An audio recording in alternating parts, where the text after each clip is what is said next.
जाभ्यां च हरिप्रिया वै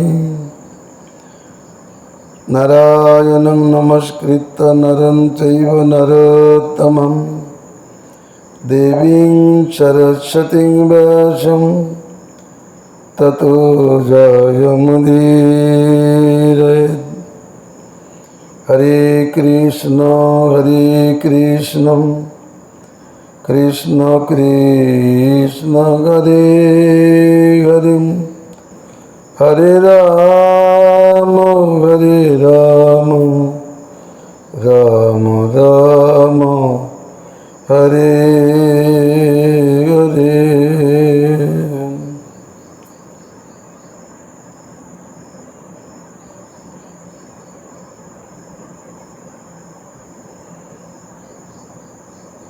विश्वनाथ प्रभुं वन्दे श्रीराघवत्मचन्द्रिकं तद्रसादि भक्तेभ्यो नित्यमेव नमस्तु नः। हरे कृष्ण कृष्ण कृष्ण हरे हरे हरे राम राम राम हरे हरे।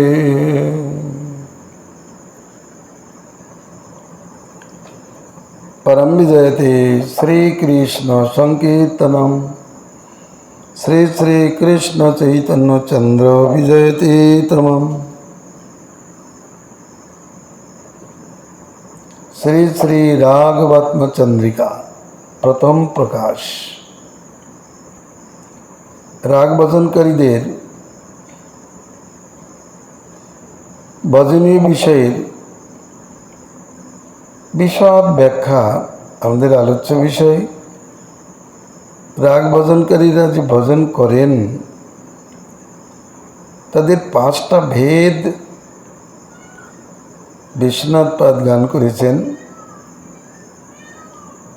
যেমন ভক্তিবিনোদ ঠাকুর জীবের চৈতন্যের 5টা ভেদ জানিয়েছেন। সংকুচিত চেতন, মুকুলিত চেতন, আচ্ছাদিত চেতন, বিকশিত চেতন, পূর্ণ বিকশিত চেতন ইত্যাদি এরকম সংজ্ঞা করে বর্ণন করেছেন। তেমনি যারা রাগমার্গে ভগবত ভজন করেন তাদের ভজনাঙ্গগুলি 5 ভাগে বিভক্ত করা হয়েছে। সেই সমস্ত বিষয়ই গ্রন্থকার বিশদরূপে আলোচনা করিতেছেন। গতকাল আলোচিত হয়েছিল বিধিমার্গে রাধাকৃষ্ণের ভজন করিলে তারা কোথায় যাবেন? রাগ মার্গ নেই, রাগ নেই, বিধিপথেই যদি ভজন করেন তাহলে ভক্তের সম্মিত সিন্ধুর বিচার অনুসারে ঋরংসা যারা রমণ করবার ইচ্ছা করেন কৃষ্ণের সঙ্গে তারা সমন্ধসারথী লাভে ধন্য হন এবং রুক্মিণীর দাসিত্বাদি প্রাপ্ত হন। কিন্তু সেখানে একটি প্রশ্ন হয়েছে, যারা রুক্মিণীর দাসত্ব পছন্দ করেন না, রাধাকৃষ্ণেরই দাসত্ব চান, তাদেরকে রাগ ভজনই করতে হবে। কিছু ঐশ্বর্য, কিছু মাধুর্য মিশ্রিত ভজন হলেই তারা কোথায় যাবেন? তার জন্য বলেছেন গোলকের একটা ঐশ্বর্য প্রধান অংশ আছে, সেখানেই তারা সেবা প্রাপ্ত হবেন। তবে এই কথা জানতে হবে যারা রাগ ভজন করেন তাদেরও কর্তব্য বিধিগুলো বৈধ ভক্তাঙ্গগুলি যথাযথ উচ্চারণ। अतो रागानुगायां अंगान्यानि भजनानि कानि किदृशानि किं स्वरूपानि कथं कर्तव्यानि अकर्तव्यानि वेत्तपेक्षयामुच्यते।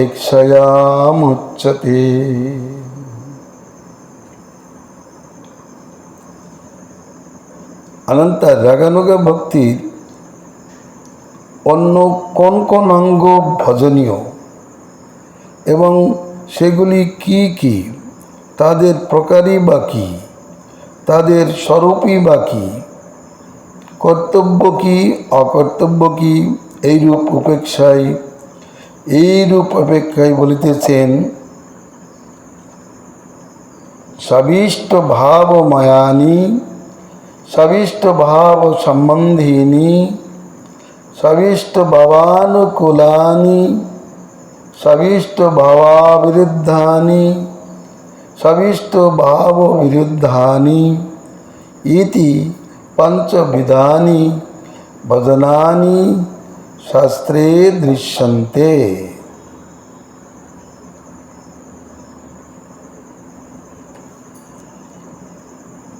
शास्त्रे এই পাঁচ প্রকার ভজনানুষ্ঠান দেখিতে পাওয়া যায়, যথা নিজ অভিষ্ট ভাবময়, নিজ অভিষ্ট ভাব সম্বন্ধী,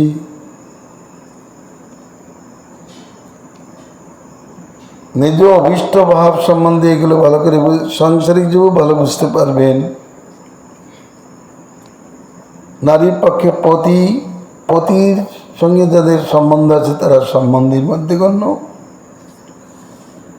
নিজ অভিষ্ট ভাবানুকূল, নিজ অভিষ্ট ভাবের অবিরুদ্ধ ভাব, আবার নিজ অভিষ্ট ভাবের বিরুদ্ধ,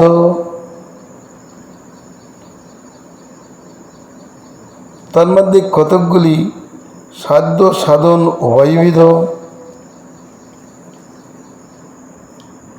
তত্র কানিচিদ সাধ্য সাধন রূপানি কানিচিদ সাধ্যং প্রেমাণং প্রতি উপাদান করণানি कानिचित् निमित्त कारणानि कानिचित् भजन चिन्हानि कानिचित् उपकारकानि कानिचित् अपकारकानि कानिचित् तटस्थानि इति एतानि विभाज्य दर्शन्ते। এর মধ্যে বলেন কতকগুলি সাধ্য সাধন উভয়বিধ, অর্থাৎ সাধনেও যা সাধ্যও তা। যেমন হরিনাম, সাধনকালেও হরিনাম, সিদ্ধিতেও হরিনাম, একরূপ থাকে। আর কতগুলি সাধ্য প্রেমের উপাদান কারণ স্বরূপ। সাধ্য যে কৃষ্ণ প্রেম, সেই প্রেমের উপাদান কারণ স্বরূপ। কতকগুলি নিমিত্ত কারণ, কতকগুলি ভজন চিহ্ন স্বরূপ। এগুলো ব্যাখ্যা করে উনি শোনাবেন, এখন ব্যাখ্যা করার প্রয়োজন নেই। কতকগুলি উপকারক আর কতকগুলি অপকারক, কতকগুলি তটস্থ অর্থাৎ উপকারকও নয় অপকারকও নয়। এই সকল বিভাগপূর্বক প্রদর্শিত হইতেছে। আমরা সচরাচর ভজন জীবনে যেমন করি ওইগুলো একটু বিভাগ করে বলা হচ্ছে, ভয় পাওয়ার কিছু নেই। বিধিপথে যারা চলে তারাও ভালো বুঝতে পারবেন, তারা এই কাজগুলো করেন। যেমন দাস্য সক্ষম তত দাস্য সক্ষাদীনি সাবিষ্ট ভাবমায়ানি সাধ্য সাধন রূপানি চ। দাস্য সক্ষ প্রভৃতি সাবিষ্ট ভাবময় ভজনসম সাধ্য সাধন রূপ। ভজন করতে গেলে হয় দাস্যভাব না সক্ষভাব, অথবা বাৎসল্য ভাব, অথবা মধুর ভাব, যে কোনো একটি ভাবকে অবলম্বন করেই নিজ অভীষ্ট তাকে বলে সাভিষ্ট। এগুলো ভাবময়।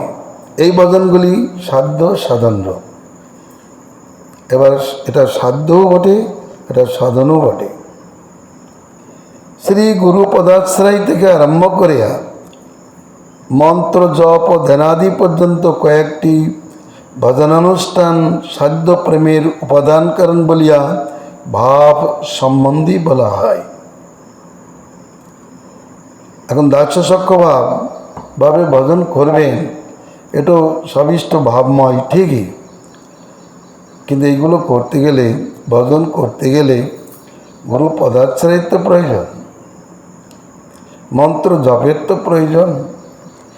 মন্ত্র গুরুর কাছ থেকে প্রাপ্তি হয়, আবার তার ধ্যান পদ্ধতি গুরুর কাছ থেকে শিখতে হয়। এই জন্যই প্রথমেই বলেছেন আদৌ গুরু পদাশ্রয় তস্মাৎ কৃষ্ণ দীক্ষাদি শিক্ষণম। তারপরে বলছেন বিশ্বম্ভেন গুরু সেবা সাধু বর্তমানুবর্তনম। এগুলো মুখ্য অঙ্গ। গুরু পদাশ্রয় করে মন্ত্র জপ ধ্যানাদি পর্যন্ত শিখতে হবে। কৃষ্ণ দীক্ষাদি শিক্ষণম, কেবল মন্ত্র প্রাপ্তির পর চলে গেলেই হবে না। অনেকেই মার্কেটিং করার মতো চলে যাবে। গুরুর কাছে না বসলে, না শুনলে তারা ভজন কি করবে? গুরু পদাশ্রয় করলো, শরণাগত হলো, আত্মনিবেদন করলো, মন্ত্র প্রাপ্ত হলো। মন্ত্র জপ কিভাবে করতে হয়, মন্ত্রের অর্থ কি তাও জানার দরকার। কি ধ্যানে মন্ত্র জপ করা উচিত, এই ভজনাঙ্গগুলি সাধ্য প্রেমের উপাদান কারণ বলিয়া। উপাদান কারণ যেখান থেকে আসে, সাধ্য প্রেমের উপাদান কারণ, সাধ্য প্রেম, প্রেম সিদ্ধ করে, এইগুলো হইল ভাব সম্বন্ধী।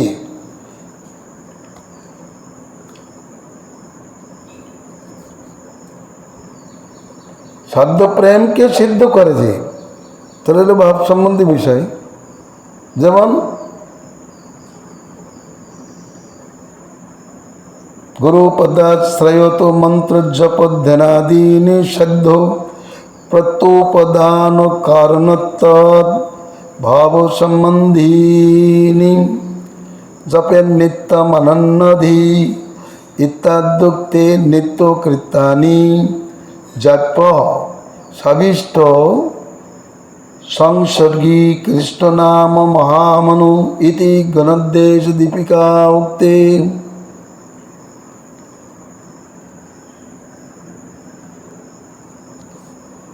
এরপরে বললেন প্রতিদিন অনন্য চিত্তে জপ করিবে। প্রেম সাধন করতে গেলে জপ করতে হবে অনন্য চিত্তে, একান্ত চিত্তে, চঞ্চল চিত্তে নয়। ইত্যাদি উক্তি হেতু নিত্য কীর্ত সকল নিজ অভীষ্ট সংসর্গী কৃষ্ণনাম মহামন্ত্র জপ করা কর্তব্য। নিত্য এই গণোদ্দেশ দীপিকার উক্তি অনুসারে সিদ্ধরূপে যাদের অনুসরণ করা যায়, তাদের মন্ত্র জপ দর্শন হেতু যারা সিদ্ধ, তারাও নিত্যকাল মন্ত্র জপ করেন। তাদের মন্ত্র জপ দর্শন হেতু উপাদান করেন বলিয়া ভাব সম্বন্ধে হইতেছে। এটা ভাব সম্বন্ধী। সংসারী জীবনের সম্বন্ধে কাকে বলে?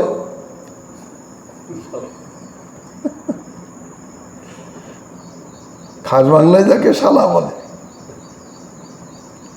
সংস্কৃত ভাষায় তাকে সম্বন্ধী বলে। একই কথা, কিন্তু শুনতে খারাপ লাগে। সম্বন্ধী বললে অতটা খারাপ লাগে না, শালা বললেই খুব খারাপ লাগে, তাই না?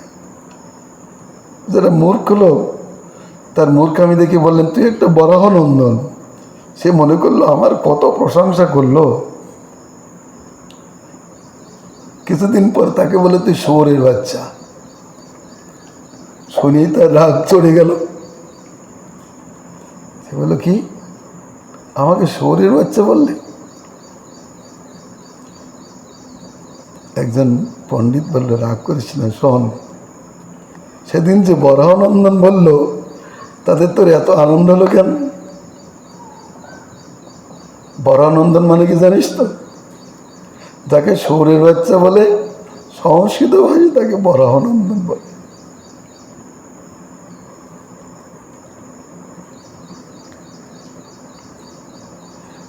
বুঝবার বিষয় এর সম্বন্ধে, অর্থাৎ স্ত্রীর সঙ্গে সম্বন্ধ আছে যার, সে হলো পতির সঙ্গে সম্বন্ধে বিচার সম্বন্ধে যুক্ত। তেমনি ওই যে সাধ্য প্রেমের সঙ্গে যাদের সম্বন্ধ আছে, এই মন্ত্র জপ, হরিনাম কীর্তন, এই জন্য এটা ভাব সম্বন্ধে।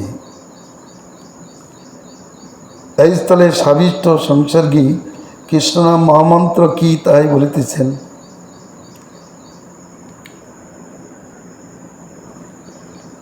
সিদ্ধরূপেণ অনুগম্যমানানামপি মন্ত্র জপ দর্শনাৎ উপাদান কারণত্বেন ভাব সম্বন্ধিনী গা সর্বেন্দ্রিয়াণি বিন্দন এব সন মম গোপী জনবল্লভ ভগবত্তভীষ্ট সংসর্গী কৃষ্ণনাম এব মহামনু সর্বমন্ত্র শ্রেষ্ঠ ইতি দশাক্ষরস্য মন্ত্র এব অর্থাদুক্তম ভবতীতি গণদেশ দীপিকা বাক্যার্থগেয়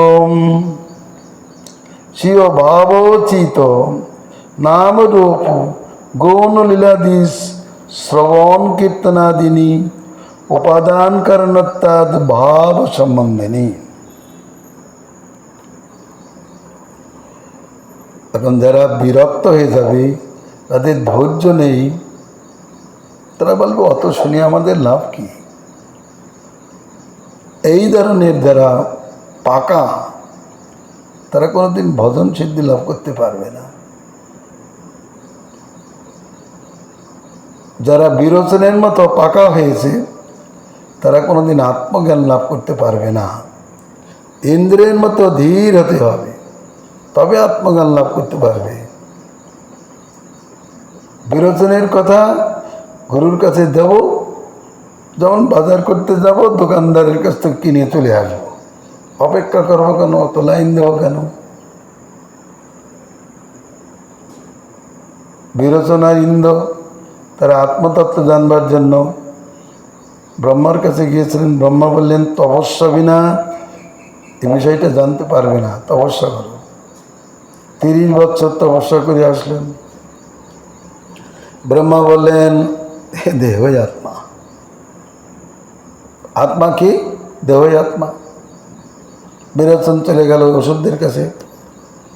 যে বলল, আমি ব্রহ্মার কাছে গিয়েছিলাম, তপস্যা করে বিদ্যা লাভ করেছি, জেনেছি দেহই আত্মা, যাও, আর কিছু জানতে হবে না, যা দিবে অঙ্গে তাই যাবে সঙ্গে। তারা তখন সব দেহারামি হয়ে গেল। কিন্তু ইন্দ্র বিচার করে একবার নয়, 100 বছর তপস্যা করেই প্রকৃত আত্মবিদ্যা লাভ করেছিলেন। ধৈর্য যাদের নেই, তারা কোনো না সাধনের সিদ্ধি লাভ করতে পারবে না, সে আসল বস্তুর কাছে যেতে পারবে না। প্রতিদিন একদিন জপে হবে না, প্রতিদিন অনন্য চিত্তে জপ করিবে, প্রতিদিন ভাগবত শ্রবণ করিবে, প্রতিদিন ঠাকুরের সামনে বসে হরিকীর্তন করিবে, অন্তত কিছু সময়। তা নাহলে সাধন কি করে হবে? উনানের পরে হাড়ি বসিয়ে দিল, আবার নামিয়ে দিল, কিছুক্ষণ পরে আবার বসালো, আবার নামালো, এদের কি ভাত রান্না হবে? এরা কি করতে পারবে? দধি মন্থন করতে দিয়েছে,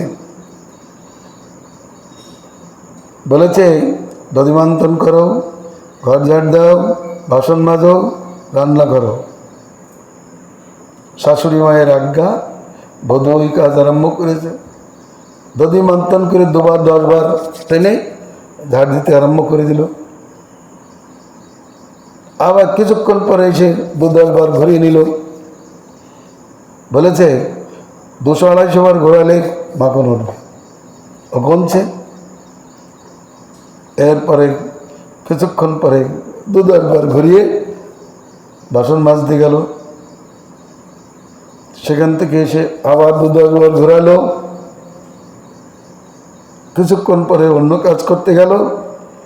এইভাবে সারাদিন করলো, তার মাখন উঠল না। তাকে জিজ্ঞাসা করলো, কেন মাখন উঠল না? বলে, আমি তো সে 200-250 বারই করিয়েছি, মাখন উঠল না কেন? বলে, আমার অত কাজ করতে দিয়েছেন, ওগুলো করবে কি? তাহলে বুঝতে হবে, একবার এই কাজ করছে, একবার ও কাজ করছে, করতে গেলে কাজও সিদ্ধ হবে না। মাখন তুলতে গেলে এক নাগাদ বসে বসে এক নাগাদ টানতে হবে, তা না হলে মাখন উঠবে না। জানতে হবে মন্ত্রার্থ জানতে গেলে, মন্ত্রের ভাব জানতে গেলে, ভজনের ভাব জানতে গেলে বসতে হবে ভজনে। শ্রবণ কীর্তনে বসে যেতে হবে। 10টা কাজের ভাব নিয়ে বসলে হবে না। কীর্তনে বসে গেল, 10টা কাজ করে আসলো, 10 বার উঠছে আর যাচ্ছে। ঠাকুর পূজা করতে করতে 10 বার উঠছে আর যাচ্ছে, তার কি পূজা হবে? সে কি সিদ্ধি লাভ করবে? তার ভগবত ধ্যান কোথায় থাকে? হতে পারে না। এটা চিন্তা করতে হবে। এই জন্য বলছেন মন্ত্র জপ। গণদ্বের দীপিকায় অর্থ বলেছেন যে গোবিন্দ অর্থে, গোবিন্দ শব্দে আমার গো অর্থাৎ ইন্দ্র সকল ব্যাপিয়া গোপীজনবল্লভ অর্থাৎ গোপীজনবল্লভ ভবতী অর্থাৎ বর্তমান আছেন। অতএব নিজ অভীষ্ট সম্বন্ধী কৃষ্ণ নামই মহামনু, মনু শব্দ মন্ত্র। এই অর্থবশত অষ্টদশাক্ষর এবং দশাক্ষর মন্ত্রই সর্বমন্ত্র শ্রেষ্ঠ। আমার ধ্যানচন্দ্র পদ্ধতিতে বলেছেন 3টি সিদ্ধ মন্ত্র, হরিনাম মহামন্ত্র, অষ্টদশাক্ষর মন্ত্র ও দশাক্ষর মন্ত্র। এই 3টি সিদ্ধ মন্ত্র। অষ্টদশাক্ষর মন্ত্রের প্রথম পদ, প্রথম 2টি পদ গোবিন্দ কৃষ্ণ গোবিন্দ বাদ দিলেই, গোপীজন বল্লভাই সহা পদ দিলেই দশাক্ষর মন্ত্র হয়। এগুলি সিদ্ধ মন্ত্র। এগুলো অবশ্য জপ, কিছুক্ষণ ধরে বসে বসে জপ করতে হবে। এই অর্থবশত তাহলে নিজ ভাবোপযোগী কৃষ্ণের নাম, রূপ, গুণ, লীলা প্রভৃতির শ্রবণাদি সাধনগুলিও করতে হবে। তদর্থকানি, এই জন্য কেন বলছেন স্বীয় ভাবচিত নাম রূপ গুণলীলাদি স্মরণ শ্রবণাদিনী উপাদান কারণত্বাদ ভাব সম্বন্ধিনী। শ্রবণ কীর্তনাদি সাধনাগুলিও উপাদান কারণ বলিয়া তাদেরকে ভাব সম্বন্ধে বলা হচ্ছে, যে এর থেকে ভাব সিদ্ধ হয়। অনন্তর বললেন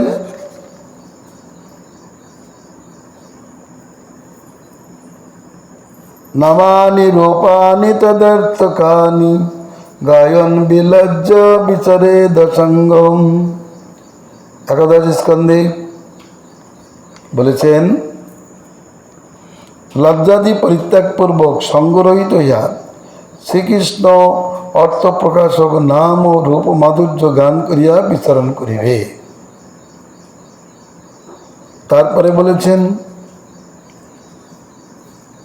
ছিন্নন্তি গায়ন্তি গিনন্ত ভীক্ষ্ণস স্মরন্তি নন্দন্তি তবে হিতং জনা ইত্যাদ্যুক্তির অভীক্ষ্ণ ইত্যাদি, এগুলো নিত্য কীর্তন, শ্রবণ কীর্তন স্মরণ,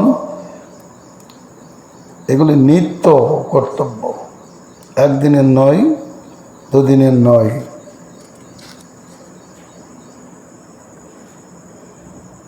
ভক্ত সকল তোমার চরিত্র নিরন্তর শ্রবণ কীর্তন উচ্চারণ স্মরণ করিয়া পরমানন্দ লাভ করে থাকেন। এই সকল প্রমাণ অনুসারে নিত্য কথা আছে জানে উক্ত ভাব সম্বন্ধী সাধনগুলি নিরন্তর কর্তব্য বলিয়া নির্ণীত আছে। এগুলি নিরন্তর করতে হবে, যা ভাগবতে বলেছেন। একেন মনসা ভগবান সত্যতাং প্রতি সতব্য কৃতিতব্যস্য স্মার্তব্য পূজ্য ধেয়স্য নিত্যদা। এক কথায় উত্তর দিয়ে দিয়েছেন। নিত্যকাল এগুলো করতে হবে, শ্রবণ করতে হবে, নিয়ম করে শ্রবণ করতে হবে, কীর্তন করতে হবে, স্মরণ করতে হবে, ধ্যান করতে হবে এবং সময় বিশেষে ঠাকুরের পূজা করতে হবে। তবে তো সাধক জীবন, তবে তো বৈষ্ণব জীবন। তা না হলে মেয়েলি ভক্তি, কৌলকি ভক্তি, লৌকিকী ভক্তি। অনেকে মন্ত্র দীক্ষা নিয়েছে, কোথায় মন্ত্র আছে তার ঠিক নেই। গুরুকরণ করেছে, ঠিক থাকে না। আর গুরু পূর্ণিমার দিন এসে খুব গুরু ভক্তি করে চললো, সারা বছরের মধ্যে আর গুরুর সঙ্গে সম্বন্ধ থাকে না। তারপর কি মন্ত্র দিয়েছে তার ধ্যান নেই। তাহলে কি জপ করবে? মামলিকে একটু হরিনারায়ণ মালা হাতে করলো, ব্যাস। এরা কোনো মার্গই সাধন করে না। রাগ মার্গ তো নয়, রাগের লক্ষণ তো নেই। আবার যে ভয়বশত একটু করবে বিধিপূর্বক, সেই লক্ষণগুলো পাওয়া যায় না।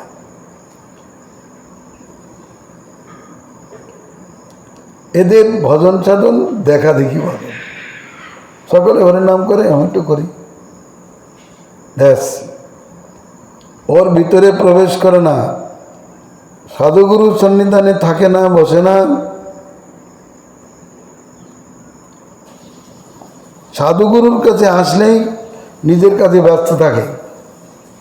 সাধু পাঠ কীর্তন করছে, গুরুদেব পাঠ কীর্তন করছে, আর সে চলে গেল পরিক্রমা করতে।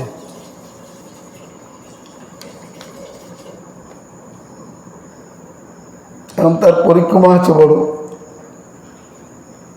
তার বক্তব্য আমি দূর দেশ থেকে এসেছি পরিক্রমা করতে, আমি কি পাঠ শুনতে এসেছি, এটাই তার অন্তরের ভাব। কিন্তু লোকের কাছে বিজ্ঞাপন দিয়ে দিল আমি গুরুর কাছে গিয়েছিলাম। গুরুর কাছে বসলো না, পাঠ কীর্তন শুনল না, নিজের দান্দাই চললো, কি হবে? এমনও বিজনেসম্যান আছে, তার মতরাই বিজনেস করতে আসে, একটু টুক করে গুরুর কাছে আসলো, নমস্কার করে চলল, এসছে কিন্তু বিজনেস করতে। কলা বেচতেই এসেছে, রথোৎসবে কলা বেচতেই এসেছে, রথ দেখার কি হবে? এরকম বিচার দিলে চলবে না। মন্ত্রগুলি নিবিষ্টভাবে জপ করতে হবে, ধ্যান দিতে হবে। ভজনের বিষয়গুলো ধ্যানে সহিত না করলে সিদ্ধির সম্ভাবনা নেই। এগুলো নিত্য নিত্য কথা বলা আছে এখানে। চিহ্নন্তি গায়ন্তি গৃণন্ত অভীক্ষ্ণস, পুনঃ অভীক্ষ্ণস শব্দের অর্থ পুনঃ। স্মরন্তি নন্দন্তি তবে হিতং জনা।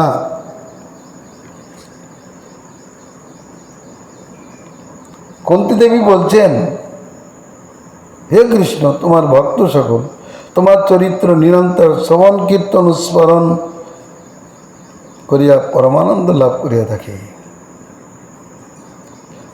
তাহলে এই সকল প্রমাণানুসারে উক্ত ভাব সম্বন্ধী সাধনগুলি নিরন্তর কর্তব্য বলিয়া নির্ণীত হইতেছে। কেবলমাত্র জপ করলেই হবে না। অনেকে জপের দিকে খুব মন দিচ্ছে, শ্রবণ কীর্তনের দিকে মন দেয় না। কেউ বা নানা প্রকার ধ্যানে চলেছেন, তারা তাদের কর্তব্য নিয়ে ব্যস্ত। গুরুদেব রীতিমতো পাঠ কীর্তন শ্রবণ কীর্তন করছেন, ভগবানের কথা আলোচনা করছেন, সে পরিক্রমায় ব্যস্ত, নামে মাত্র হরিনামের মালা নিয়ে চলল। শ্রবণ কীর্তন করে না, একটু জপ করার কথা করলো, জপ করেই চলল। এদের এটা সাধন না, এটা কোনো মার্গেরই সাধন না। রাগ মার্গ তো নয়। রাগ হলে তো ভগবানের কথা শুনবে না। গুরুদেবের কাছ থেকে শোনা তো গুরুমুখী বিদ্যা, গুরু ভক্তির বিশেষত, গুরু বুদ্ধি বিশেষত। আত্মবুদ্ধি শুভ করি, গুরু বুদ্ধি বিশেষত, পরবুদ্ধি বিনাশায়, স্ত্রী বুদ্ধি প্রলয়ন করি। বুদ্ধিটা আসবে কোথা থেকে? নিজের বুদ্ধি যদি সে সৎ হয় তাহলে তার বুদ্ধিটা ভালো হয়। কিন্তু চোরের বুদ্ধি কোনোদিন শুভকরী হয়? আত্মবুদ্ধি শুভকরী কথাটা বলেছেন, নিজের বুদ্ধি শুভকরী, কিন্তু হবে না।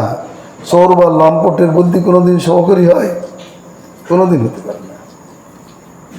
আবার গুরু বুদ্ধি বিশেষত, গুরুদেবের কাছ থেকে বিশেষ বুদ্ধি লাভ করা যায়। আর ইতর লোকের কাছ থেকে বুদ্ধি নিলে বিনাশের কারণ। আর স্ত্রী বুদ্ধি একবারে প্রলয় করে ছেড়ে দেবে।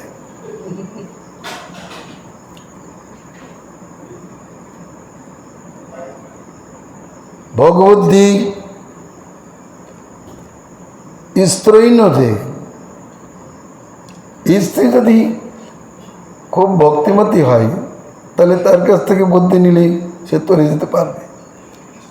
আর তা যদি না হয়, স্ত্রী বুদ্ধি মানে ভগবুদ্ধি, এই ভগবুদ্ধিতে প্রলয় হয়ে যায়।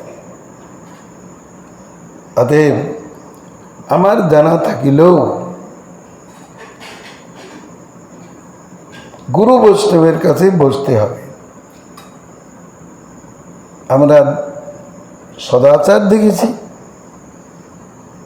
এই গোস্বামীগণ প্রত্যেক দিন যারা যথাকীর্ত করে অপরাহ্নকালে গোবিন্দ মন্দিরে আসতেন। গোবিন্দের মন্দিরে ওখানে পাঠ হতো, রূপ গোস্বামী সভায়, রঘুনাথ ভট্টাচার্য উনি পাঠ করতেন, সনাতন গোস্বামী, রূপ গোস্বামী, জীব গোস্বামী, আরও অনেক গোস্বামী, তারা বসে বসে শুনতেন। অত বড় গোপাল ভট্ট গোস্বামী, যারা ভাগবতের আচার্য, তারা বসে শুনতেন, সঙ্গ করতেন ইষ্ট বিষয়ে। এর দ্বারা তো মৎচিত্তা মদ্গত প্রাণা বদয়ন্ত পরস্পর ভেবেই তো রাগোদয় হবে, প্রেমোদয় হবে।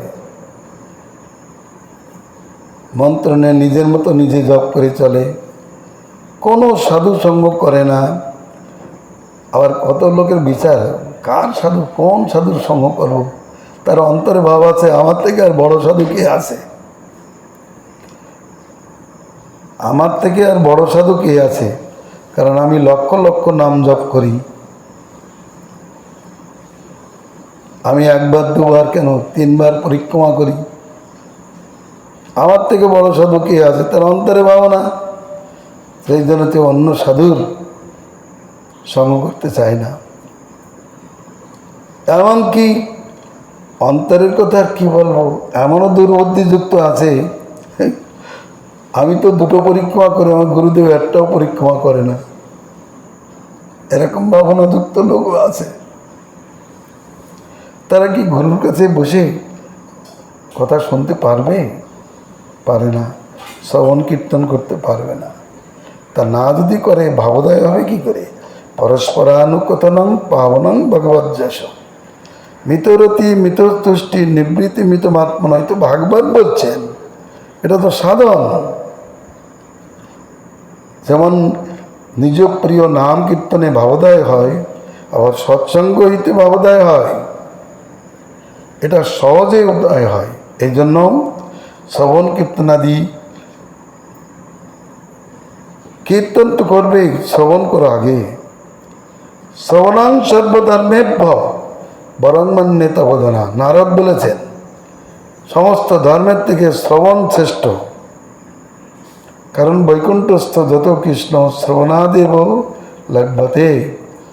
বৈকুণ্ঠস্থ ভগবান একমাত্র শ্রবণের দ্বারাই লভ্য হয়।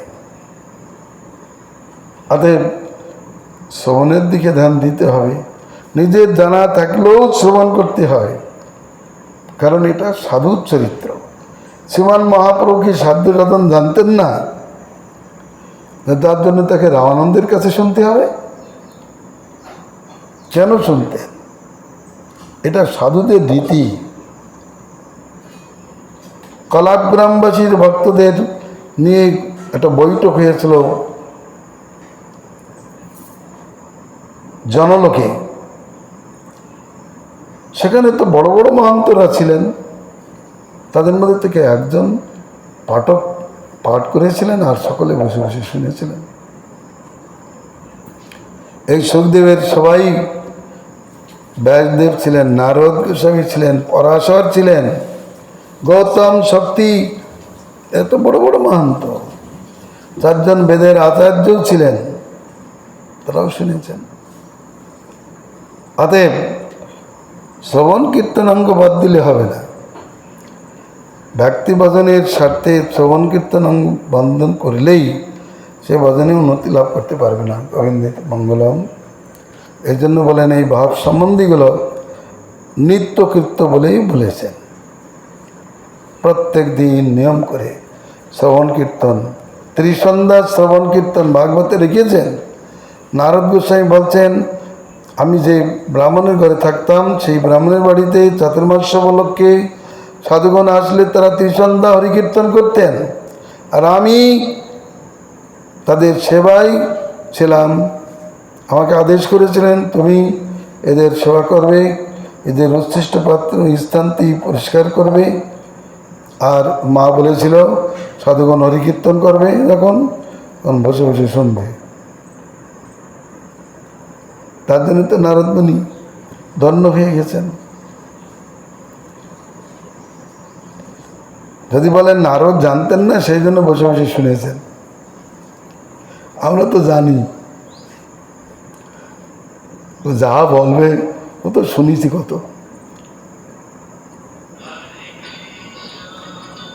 এই কথা বললে ভজন রাজ্যে থাকা যাবে না।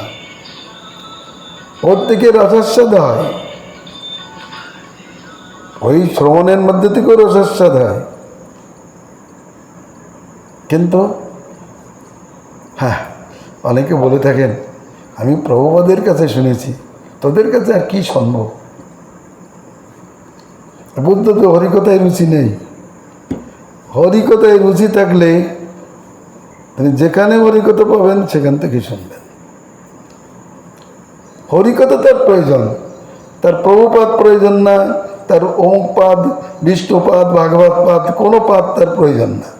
তার প্রয়োজন হচ্ছে হরিকথা। হরিকথা পেলেই তিনি তার শুনবেন।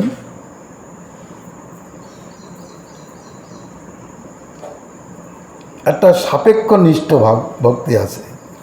নিষ্ঠা নিরপেক্ষ না হলে সাপেক্ষ হলে অসুবিধা আছে। যেমন শ্রবণ কীর্তন করলে লোকজন যদি বেশি থাকে তখন একবার ঘটা করে কীর্তন করতে থাকে, আর লোকজন না থাকলে কীর্তনে মনই লাগে না। জানে না যে ভগবান শুনছেন, সেদিকে খেয়াল নেই। তেমনি এইভাবে ভজন সিদ্ধ হবে না। শুনতে হবে, বসতে হবে, রসাস্বাদ হবে। ওর ভিতর থেকে রস আস্বাদন হবে। আমি ভালো জানলেও এমন একটা বিষয় হবে যেটা সে জানে না, সেটা সেখানে বুঝতে পারবে। একজন মনে করলেন, বললেন, আমরা শুনেছি, আমার গুরুদেবের কাছে আসছিলেন, তিনি বললেন, আজকে আমি যে অনেকগুলো প্রশ্ন করব, তীর্থ মহারাজের কাছে যে প্রশ্ন করব, এসে প্রণাম করে বসেছেন। আর উনি হরিকথা জিজ্ঞাসা বলতে আরম্ভ করেছেন। বেশ কিছুক্ষণ 1 ঘন্টার মতো হরিকথা বলেছেন।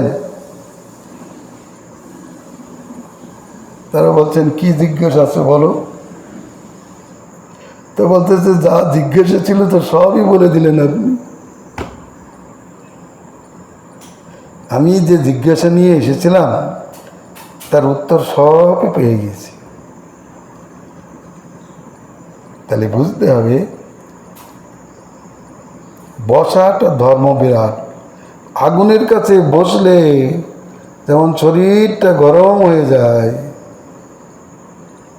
তেমনি দেবান্ত সাধুদের কাছে বসলেও তাদের থেকে ভাব সঞ্চারিত হয়, ভাব সিদ্ধ হয়, এইরূপভাবে অনুভূতি হয়।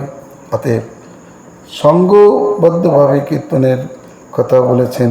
এরপরেও বলবেন, কলিযুগে সাধনাঙ্গ হচ্ছে কীর্তনাক্ষ ভক্তি। স্মরণটা কীর্তনের অধীন, পৃথক নয়, কীর্তনের অধীন। এই জন্যই প্রভুপাদ গান করেছেন, শ্রীদ্বৈত দাঁত কীর্তনেতে আস, কর উচ্চস্বরে হরিনাম রব, কীর্তন প্রভাবে স্মরণ হইবে, সেকালে নির্জন ভজন সম্ভব। এর আগে নয়। হরে কৃষ্ণ কৃষ্ণ কৃষ্ণ হরে হরে, হরে রাম রাম রাম হরে হরে।